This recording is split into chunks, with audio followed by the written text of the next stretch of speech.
દોસ્તો, મારી ગુજ્જુની મોજ ચેનલમાં આપનું સ્વાગત છે। આજના વિડીયોમાં આપણે વાત કરવા જઈ રહ્યા છે કે આજે તો શિલ્પા ભાભી અને રાકેશભાઈએ ગરોળીનો પ્રેન્ક કરી બધા લોકોને કેવા ડરાવી લીધા।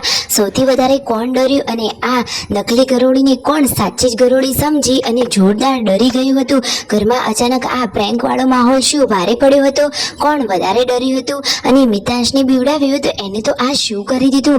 કાજલ બેનીબા, દિવ્યાંશ બધા જ લોકો ઉપર આ ગરોળીનો પ્રેન્ક કર્યો તો શું થયું બધું જાણવા મળશે તમને આપણા આ વિડીયોમાં। મારી ચેનલ ઉપર નવા હોય તો ચેનલને ફટોફટ લાઈક, શેર એન્ડ સબસ્ક્રાઇબ કરી દો।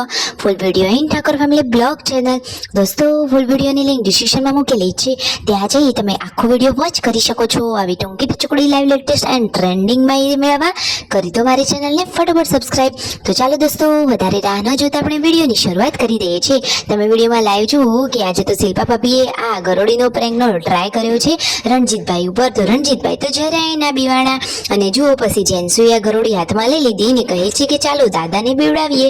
તો જુઓ બધા લોકો દાદાને બીવડા માટે જઈ રહ્યા છે। તો શું દાદા ગુસ્સે થઈ જશે? હવે શું થવાનું છે?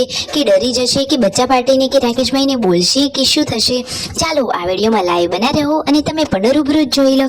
જેન્સુ તો જુઓ દાદાને બીવડાવવા પહોંચી ગઈ ને આ ગરોળી નાખી અને દાદાનું રિએક્શન જુઓ તો ખરા, એ તો ડરી જ ગયા અને પછી એ તો રૂમાલ લઈ અને બીજા જ રૂમમાં જતા રહ્યા। જુઓ દિવ્યાંશ અને જેન્સુને તો હવે આ ગરોળીથી બીક જ નથી લાગતી, કારણ કે હવે તેમને સચ્ચાઈની ખબર પડી ગઈ છે।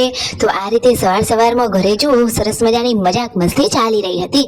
હવે જમવાનું રેડી થઈ રહ્યું છે અને હાલમાં તો ઘરે ગેસનો બાટલો જ પૂરો થઈ ગયો છે અને બોટલ નોંધાવી છે પરંતુ હજુ સુધી આવ્યો નથી, એટલા માટે બધી જ રસોઈ ચૂલા ઉપર થઈ રહી છે। તો આ બાજુ ગરમા ગરમ રોટલી બની રહી છે અને બીજી બાજુ કાજલ બેનીબાએ સરસ મજાનું મગનું શાક વઘારી લીધું છે। દોસ્તો, શાક તો એટલું ટેસ્ટી અને ચટાકેદાર બનાવી છે કે જોતા જ મોઢામાં પાણી આવી જાય। આ રહ્યું મગનું રસાવાળું શાક। તેમના મમ્મી તો કહે છે કે આવું રસાવાળું શાક ખાવાની જ મજા પડી જાય છે। તો ફાઇનલી દોસ્તો, ચૂલા ઉપરનું સરસ મજાનું આ ટેસ્ટી ચટાકેદાર શાક, ગરમા ગરમ રોટલી, ગોળ, છાશ અને મજા પડી ગઈ છે પરિવારની સાથે જમવાની। તો આખા પરિવારના લોકો જેમ કામ પતાવી દે એમ બધા લોકો જમવા માટે આવી રહ્યા છે। પાર્વતી ભાભી, કાજલબેન, શિલ્પા ભાભી, પૂનમ ભાભી, તેમના મમ્મી, રાકેશભાઈ, સંજયભાઈ, રણજીતભાઈ બધા જ લોકો જમવા બેસી ગયા। અને સાંજે જુઓ ખેતરમાં કોણ ગયું છે? ખેતરમાં ગયા છે કાજલ બેનીબા અને પાર્વતી ભાભી। જુઓ એ તો ભેંસ માટે ચાર લેવા માટે ગયા હતા। તો દિવ્યાંશ મણાભાઈ પણ તેમની મમ્મીની સાથે ખેતરમાં આવ્યા હતા।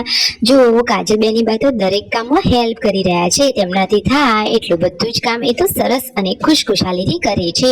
ફાઇનલી શિલ્પા ભાભી પોટલો ઉપાડવા માટે ખેતરમાં આવી ગયા છે। એક પોટલો શિલ્પા ભાભીએ ઉપાડ્યો અને બીજો પોટલો પાર્વતી ભાભીએ।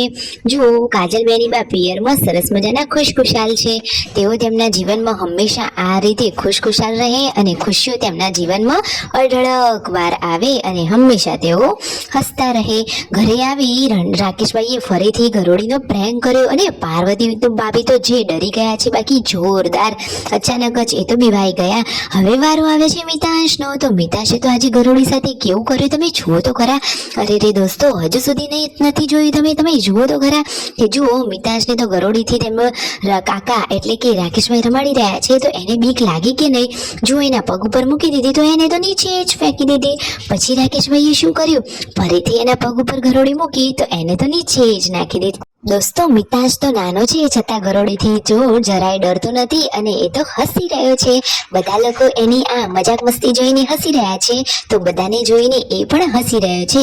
ઘરમાં આટલું ક્યુટ નાનું કાનુડા જેવું બાળક હોય કે જેના લીધે ઘરના બધા જ લોકોના ચહેરા પર ખુશીઓ આવી જાય અને પછી વારંવાર આ રીતે ગરોળીથી એને હેરાન કર્યું પછી એ તો અચાનક રડવા જ લાગ્યું। અરે જુઓ તો ખરા, હવે એને ગરોળીની બીક લાગવા લાગી છે।